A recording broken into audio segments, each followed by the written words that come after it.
Welcome back, guys, to Uncle Arch's Garage here. Arch's Garage, Uncle Arch's Projects. And so we're looking at this guy again, and just to let you know, that other one that I had just sold within a day of me posting it. I didn't get as much as I wanted, but keep in mind that prices are subjective.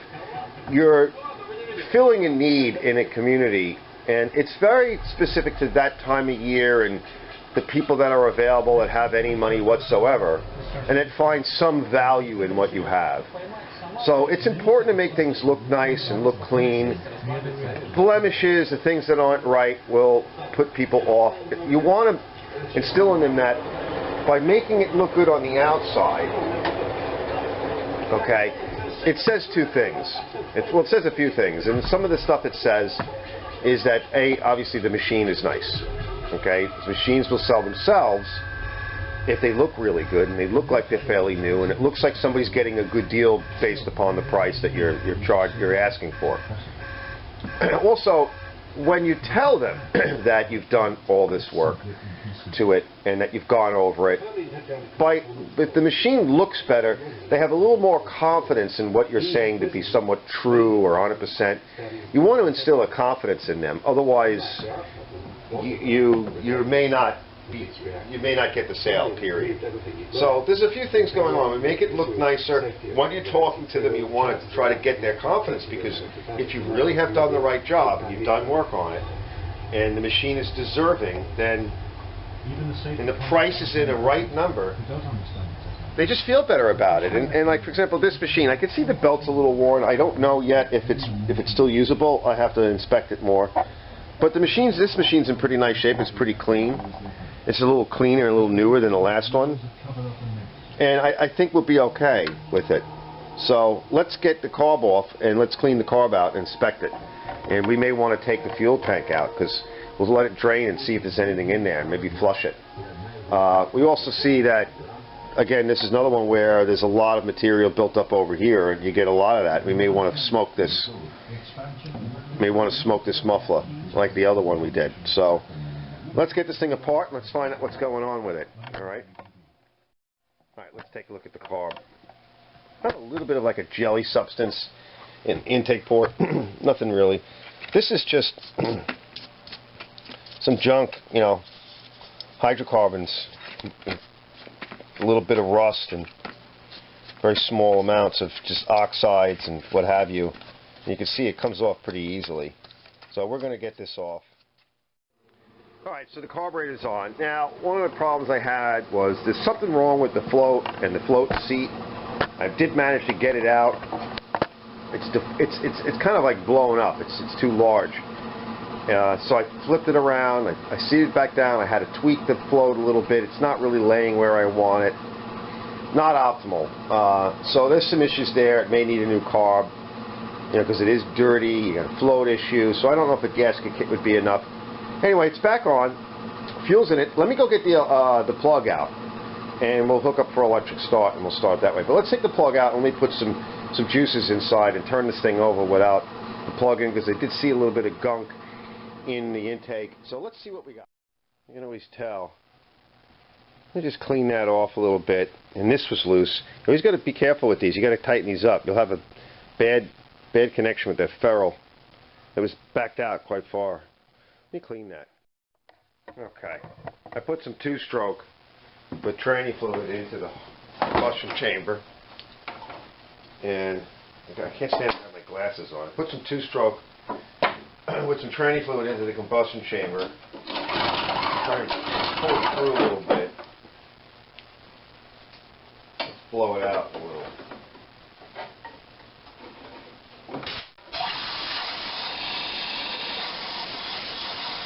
There's a lot in there. Now, I don't know. Let's see what a combustion is. I don't know if we have spark. But we'll find out. Let's check combustion. Let me get the extension cord too. We'll start it with that, just to check it as well. But we'll do some pulls. What do you think? 100 pounds? Yeah. Oh yeah. Yeah, you get to about 100 pounds. Let me go get the extension cord out. Okay, now I noticed that we got a little bit of leakage on the carburetor, and I figured that would happen. Let's just crank it over with the compression tester one more time electrically. All right.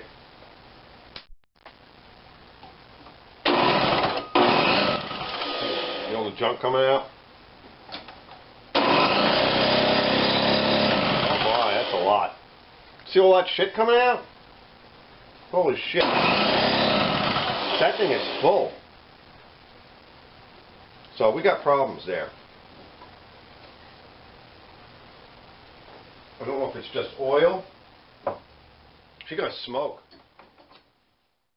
Alright, let's see. You know, maybe not even have any spark, but we'll find out. Let's see. You don't need primer. So it's on.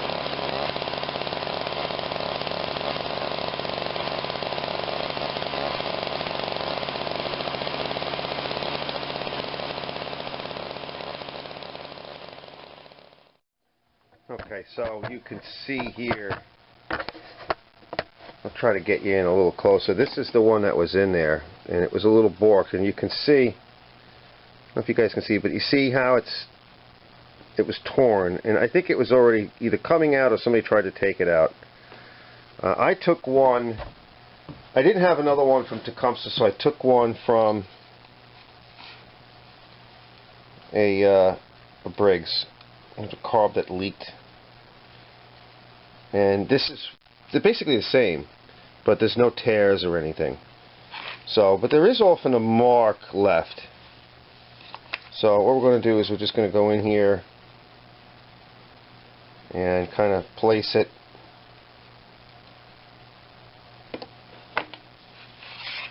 in there like that, and push down.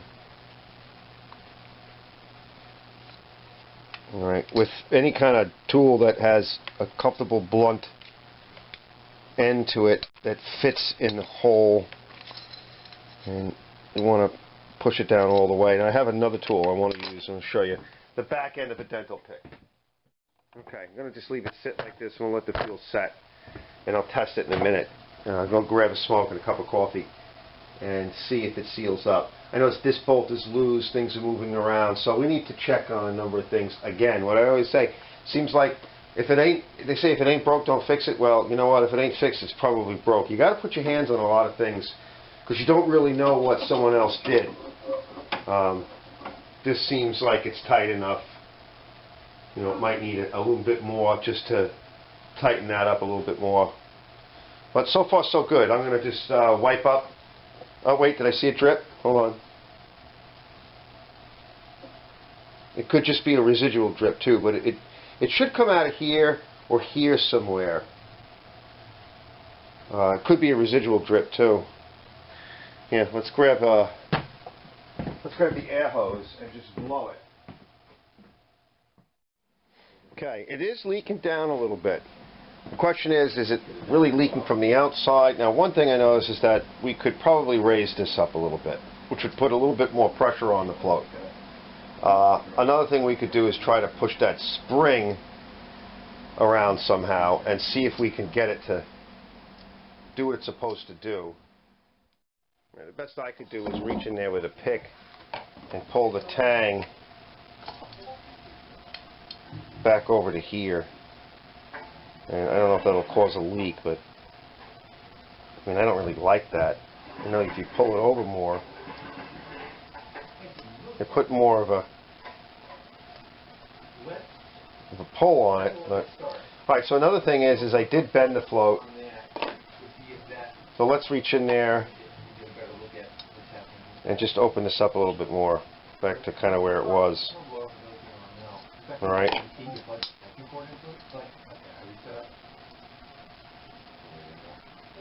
All right, and then try and put this back in there for you. All right, and just finagle it a little bit. Don't force it; it'll flop in. See? All right, so now we're a little bit off of parallel, and that might be enough. See? It's a little bit off of parallel. It's close to it, but so let's check it. Okay, so let's stick our hose in it. I don't know if you're going to be able to hear this, but put the hose in, and I'm going to blow into it. It's sealed.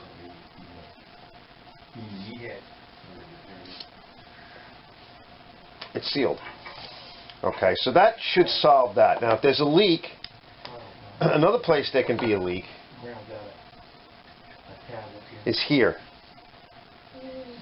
So if this gets beat up, if there's even a fracture here, I've seen it with a leak.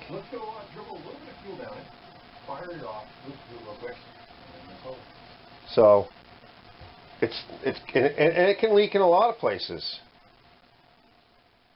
So if this, okay, no, unfortunately the camera had a little bit of an issue, but what I did was I changed the float bowl, I changed the gasket, and I adjusted the float setting, and it's not leaking. And in fact, I even dumped it over this way, all right, like this for a little bit, because I want to show you that crack.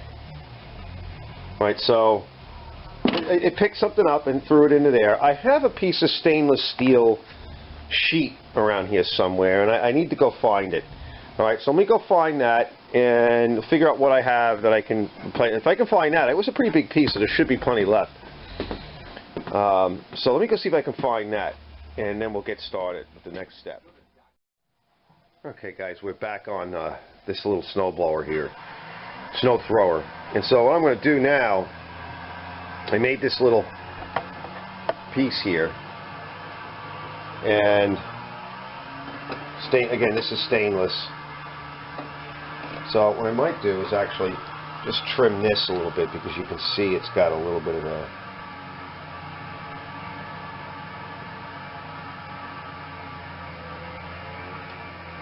kick to it on the side, and we just don't want to have any additional junk in the way. So I just formed it up. This is a piece of stainless. It's thin, but it's very strong, and especially once that's mounted, it's going to be very strong. So I'm going to put that on. I just used my hand seamer and simple tools and cutter, and so there's really nothing here. Harbor Freight special, they're nice to have. Your hand, I like to use gloves when I'm fooling around with this stuff, especially when my hands are cold. It's a good opportunity to get my hands a little warmer. It's cold in the shop. It's still like around 10 o'clock, and it's still quite cold in here. So let's just take a little bit of the extra off. Just broach these edges a little. And I'm probably going to go get a couple of screws and get my box of rivets out. And I might put a few screws in here just to tighten it up a little bit. I don't think I really need to, but you know, it might help a little. And I'll pre-drill it. Alright, let's see what we got. I know the sun is like shining in there, but you can see, looks pretty good. So what we'll do is I'm going to pre-drill this. And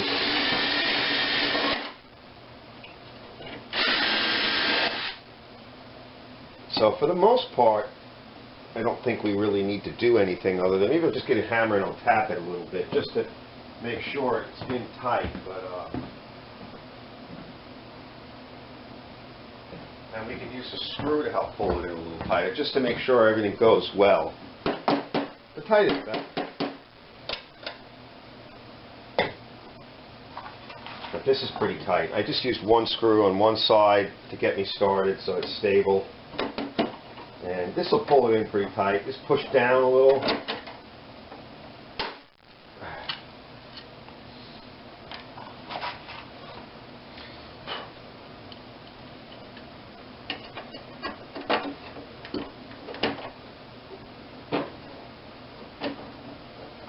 Yeah, it pulls in.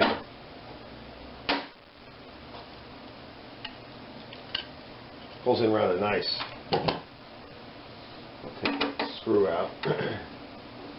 Plenty of rivets in here. You don't need that many, but just to keep it, you know, nice. It's a good repair, and this is a repair. You know, I mean, it's not worth putting a whole new piece in, and that might be a problem because the screw. Going to pass the drill through again. Screw. And these are tight holes. The screw created a little bit of a ridge. 1/8. The second time this week I've used rivets. You know, it's weird. Sometimes I don't use them. Alright, now we'll use the screws on this side to help us locate this guy. And we'll put one down here. Let's pop a couple of screws in. Same kind of diameter screw. This will help it a little bit. And again, it's not. Oh, that's the wrong size. Not that important.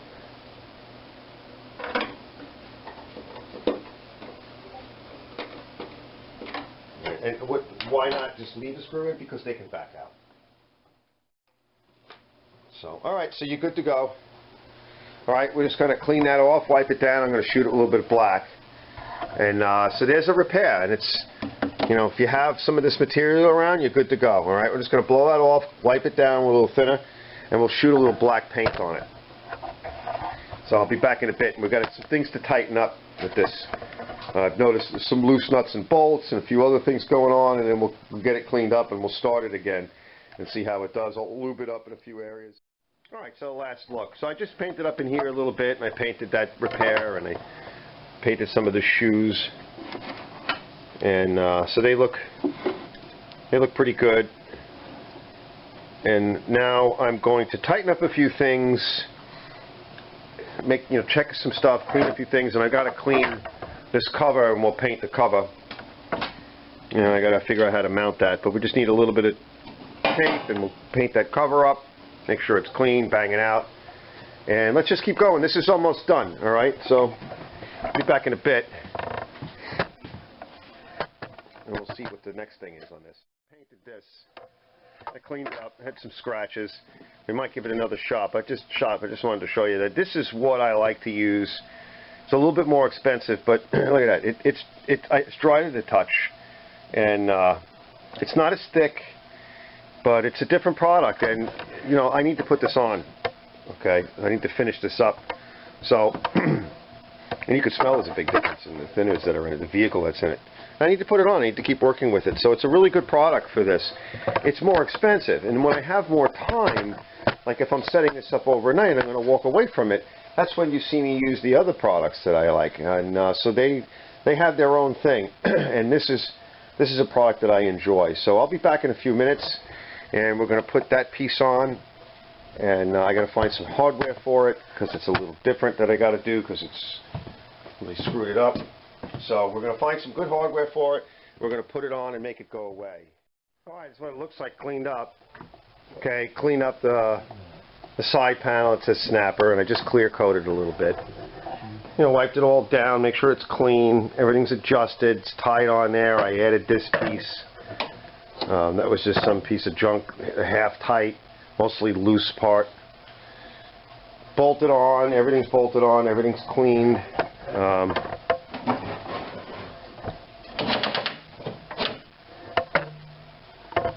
I'll get the fresh hardware down there, sprayed in there. Let's take it outside and get some pictures on it and run it again. Let's bring it out. All right, just letting it dry a little bit before I touch it. The clear that I use is great because these products dry fast, and I have those for this reason, so that I can do this in a day and not have to stop and wait. But I also have products too that are a little bit cheaper that are really just as good, but they have to sit. And so if you're doing something, it's towards the end of the day or whatever, you know, that's what you want. Save a few dollars. And it's just nice. It's just a nice way of doing it. Let's bring it outside and see what it does. All right. I think it looks real good. Let's give it a prime. I don't think it's been leaking. You know, I checked last night. I didn't see anything. I don't know if I have the cover for that, but let's prime it a few times. You can see that works. All right, and I like to reach underneath here and just give it a push. Let's turn it on. I don't know if there's any gas left in it.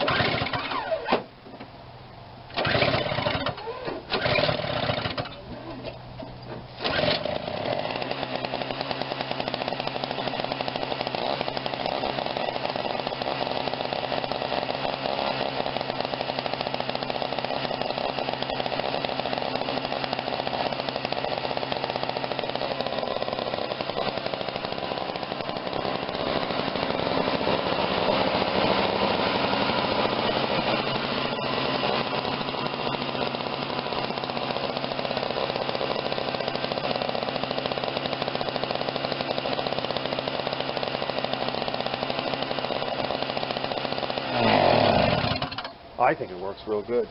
Oh look, I found a choke sticker, and this is a nice thing to have. You know, I found two on the lawn. I must have cleaned them off. Let me put this away. This is for the Honda. All right, I think we're done, guys. I think it looks good, and let's get some pictures on it, and we'll get it for sale. And thanks for watching. It's another one of Uncle Archer's projects over here at Archer's Garage.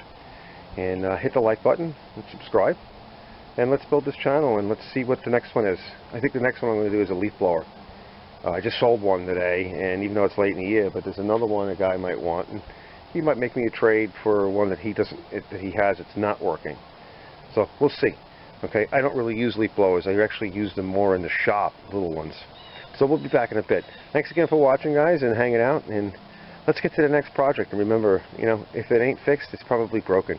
Put your hands on it and check it out, and do what you got to do to get her done.